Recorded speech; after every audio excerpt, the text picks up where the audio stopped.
आपको पता होना चाहिए कि कंस्ट्रक्शन साइट पर जितने भी एक्सीडेंट होते हैं उसकी 99% जो वजह होती है वो यही दो चीज़ें होती हैं, अनसेफ एक्ट और अनसेफ कंडीशन। तो हमने अगर इसको समझ लिया और दो काम कर लिए, जो अनसेफ एक्ट है उससे अन हटा के सेफ बना दिया और जो अनसेफ कंडीशन है उससे अन हटा के सेफ बना दिया, तो हमारी जो कंस्ट्रक्शन साइट है, हमारी जो जगह होगी, वो काफ़ी सारे हादसात जो है 99% हादसात से हम इंशाल्लाह महफूज हो जाएंगे। तो कितनी अहमियत की हामिल चीज़ है ना ये दोस्तों। अनसेफ एक्ट यूँ समझ लें, आसान लफ्ज़ों में समझने के लिए, जैसे बिजली की दो तारें होती हैं ना, बिजली की दो तारें होती हैं, एक न्यूट्रल और एक फेज ना। हम आसान लफ्ज़ों में कहते हैं ये ठंडी तारें और ये गर्म तारें। जब ये दोनों आपस में मिलती हैं तो क्या होता है, वहाँ पर जो है इंसान को झटका लगता है, सही है, उलड़ इंसान करता है ना, समझ रहे हो, तो उसकी हालत गैर हो जाती है। तो हमें कोशिश क्या होती है कि हम कभी भी इन दोनों तारों को आपस में मिलने न दें। तो यही मिसाल सेफ्टी में अनसेफ एक्ट और अनसेफ कंडीशन की है। जब ये दोनों आपस में मिलेंगे तो सेफ्टी के मुताबिक वहाँ पर ज़रूर कुछ न कुछ होगा, या तो नियर मिस होगा, या तो इंसिडेंट होगा, और या तो एक्सीडेंट होगा। सही है, नियर मिस का मतलब होता है कि हादसा होते होते बच गया, और इंसिडेंट का मतलब यह है कि हादसा हो गया, इसमें प्रॉपर्टी का नुकसान हो गया, और एक्सीडेंट का मतलब है कि उसमें प्रॉपर्टी और जानी नुकसान भी हो गया। तो इन चीज़ों से बचने के लिए आपको मैं मिसाल देता हूँ दोस्तों। हम में से ज़्यादातर लोग बाइक पर आए होंगे, हाँ, तो एक दो दोस्त थे, बाइक पर आ रहे थे, सही है, बाइक के ऊपर आ रहे थे, बाइक के ऊपर। तो जो दोस्त बाइक चला रहा था उसने बाइक बहुत तेज़ चलानी शुरू कर दी। पीछे वाले ने उससे पूछा, भाई तू बाइक आज बहुत तेज़ चला रहे, ना जम देख रहे, ना खड्डा देख रहे, ना मोड़ देख रहे, ऐसे चला रहे। उसने कहा, यार जो मोटरसाइकिल का ब्रेक है ना वो काम नहीं कर रहा, मैं चाह रहा हूँ इससे पहले एक्सीडेंट हो जाए, जल्दी जल्दी अपनी जगह पे पहुँच जाए। समझ आ रही बात कि नहीं आ रही है? तो ये उसका काम सही था? नहीं। देखो यही अनसेफ एक्ट और अनसेफ कंडीशन की मिसाल है। मोटरसाइकिल का ब्रेक ख़राब था, वो अनसेफ कंडीशन थी। अब ये और तेज़ ड्राइव कर रहे हैं, किस लिए ड्राइव तेज़ कर रहे हैं? ताकि जल्दी पहुंच जाओ, इससे पहले कि हादसा हो जाए। तो ये उसने अनसेफ एक्ट किया। अब जब ये दोनों चीज़ें मिल गई आपस में, अब जो है किसी भी वक्त हादसा हो सकता है। इस तरीके से दोस्तों हम रोज़ाना आते हैं ना बाइक के ऊपर, रोड के ऊपर जो है मोड़ होते हैं, 2-3 साइडों से ट्रैफिक आ रही होती है, तो उस जगह हमारा काम क्या होता है कि हम गाड़ी को स्लो करें और मुहतात रहें, गाड़ी के ऊपर कंट्रोल को और मजबूत करें। अब अगर हम ऐसा नहीं करेंगे, मोड़ के अंदर और गाड़ी को तेज़ करेंगे ताकि मैं पहले निकल जाऊं, और निकले ना निकले मैं पहले निकल जाऊं, सही है, तो ये अनसेफ एक्ट है ना। तो अब ये हादसे को जो है वो उसका सबब बनेगा।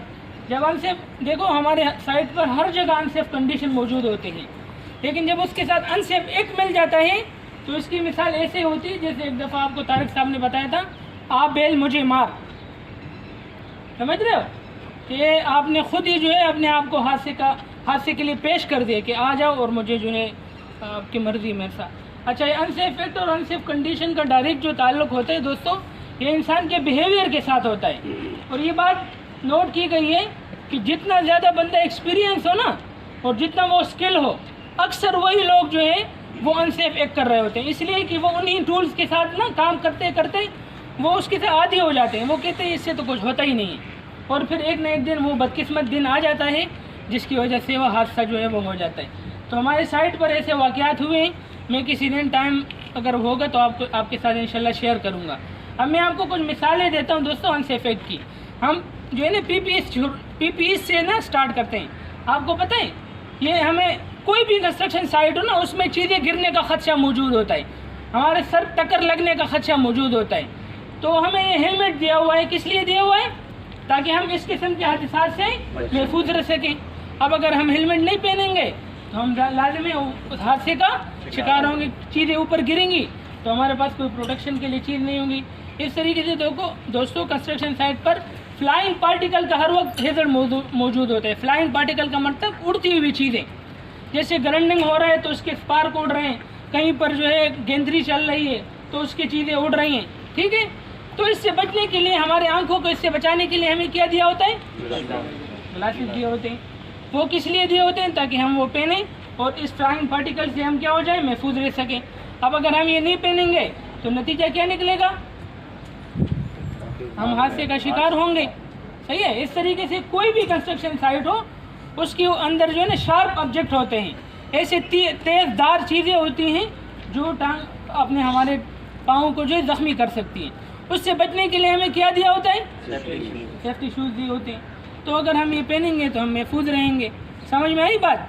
तो आपको समझ आ रही है अनसेफ एक्ट क्या है और अनसेफ कंडीशन क्या है। इस तरीके से दोस्तों जो भी लटकती हुई चीज़ें हैं वो किसी भी वक्त गिर सकती हैं। ठीक है, जैसे हमारे यहाँ ऑयल ड्रम पड़े हुए तीन ना एक दूसरे के ऊपर, तो हवा की वजह से डिसबैलेंस हो सकते हैं। अब अगर हम ये अनसेफ कंडीशन है, हमारे पास इसको हल करने का कोई चारा नहीं है। अब हम खुद महफूज रहेंगे कैसे? हम इसके नीचे जाके नहीं बैठेंगे। अगर हम इसके नीचे बैठते हैं इसका मतलब हम गलत कर रहे हैं, अनसेफ एक्ट कर रहे हैं, तो हम हादसे का शिकार होंगे। कोई भी कंस्ट्रक्शन साइट हो उसके ऊपर सोने की इजाज़त नहीं है, क्योंकि कंस्ट्रक्शन साइट जो है वहाँ पर गाड़ियाँ चलती हैं, काम हो रहे होते हैं। आप सो जाते हो इसका मतलब आपने गलत काम किया। हादसा तो वहाँ मौजूद है। अब आप सो गए, आपने कहा मुझे तो फिक्र ही नहीं है इसकी, तो फिर उसके बाद दोस्तों आप हादसे का शिकार होंगे। इस तरीके से इसकी बहुत सारी मिसालें हैं। ठीक है, आप मोबाइल का फोल्ड यूज़ करते हैं, ठीक है, तो मोबाइल का फोल्ड पे ऊपर चढ़ने से पहले उसके व्हील हमें चेक करने होते हैं ना, कि व्हील क्या होनी चाहिए? लॉक होनी चाहिए। व्हील क्या होनी चाहिए? लॉक होनी चाहिए। तो आपने व्हील चेक नहीं किए, व्हील ओपन थे और ऊपर चढ़ गए काम करने के लिए। अब वो किसी भी जो है वो हिलजुल की वजह से आप डिसबैलेंस होकर गिर सकते हो। तो ये इसी तरीके से कंस्ट्रक्शन साइट पर चीज़ें फेंकने की इजाज़त नहीं होती। अब अगर आप चीज़ें फेंकते हैं इसका मतलब आप अनसेफ एक्ट कर रहे हैं। अब वो चीज़ टूट सकती है या किसी को जाके लग सकती है। समझ में आई कि आ गई बातें? दोस्तों एक साइंटिस्ट था, उसने एक तहकीक की कंस्ट्रक्शन साइटों पर कि हादसात आखिर होते क्यों हैं।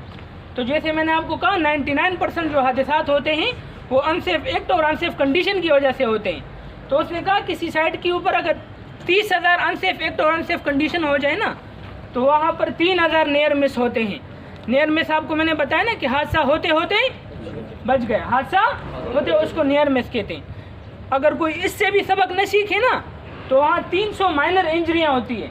माइनर इंजरी का मतलब है कि हल्का सा कट लगा, ये बंदा जो है उसको तो ठीक हो गया, तो ये माइनर इंजरियाँ हैं। सही है।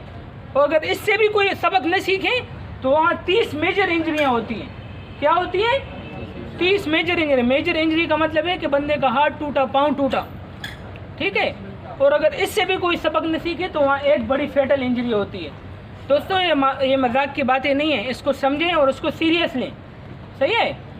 आज का हमारा जो टॉपिक है उसका मकसद और उसका लुब्ब लबाब ये है कि हम महफूज तरीके से सुबह खुशी खुशी काम पे आए ना, तो हम खुशी खुशी अपने पाँव से काम पे वापस जाएं। दोस्तों मुझे 9 साल हो गए कंस्ट्रक्शन साइट में। यकीन करें मैंने ऐसे कई लोगों को देखा है कि सुबह आते तो वो अपने पाँव से लेकिन वापस अपने पाँव से नहीं जाते। इस तरीके से जो मेरे यहाँ सीनियर खड़े हैं उनको भी ऐसे कितने हादसात का पता हो, कितने लोगों को वो जानते होंगे। तो दोस्तों हम कोई लाडले नहीं हैं, ना हम कोई स्टील बॉडी हैं, हम भी इसका शिकार हो सकते हैं। अल्लाह ना करे, अल्लाह ना करे। तो हम सेफ्टी को अमल करेंगे ना, सेफ्टी के मुताबिक। सेफ्टी पाकिस्तान, नारा तकबीर।